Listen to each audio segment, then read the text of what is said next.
Hello అండి. Crispy onion rings ఎలా చేయాలో చూసేద్దామా? ముందుగా ఆనియన్ తీసుకొని వీడియోలో చూపిస్తున్నట్టుగా అయితే కట్ చేసుకోవాలి.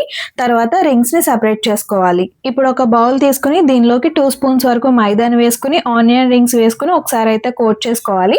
ఇలా కోట్ చేసిన తర్వాత కొద్దిగా వాటర్‌ని వేసి మరలా ఒకసారి అయితే బాగా మైదా పిండి అనేది పట్టేలాగా కోట్ చేసుకోవాలి. తర్వాత ఈ రింగ్స్‌ని వేరొక ప్లేట్‌లోకి వేసుకోవాలి.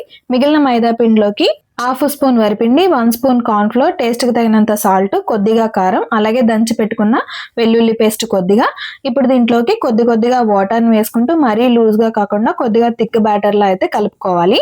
ఇప్పుడు వేరొక ప్లేట్‌లోకి బ్రెడ్ క్రమ్స్ వేసుకోవాలి. ఆనియన్ రింగ్స్‌ని మైదా పిండిలో ఒకసారి ముంచుకొని బ్రెడ్ క్రమ్స్‌లో ఒకసారి కోట్ చేసుకోవాలి. ఇలా కోట్ చేసుకున్న వాటిని పక్కన పెట్టుకొని ముందుగానే హీట్ చేసుకున్న ఆయిల్‌లోకి ఒక్కొక్కటిగా వేసుకోవాలి. వీటిని ఫ్రై చేసుకునేంత సేపు ఫ్లేమ్ అనేది మీడియంలో ఉంచుకోవాలి.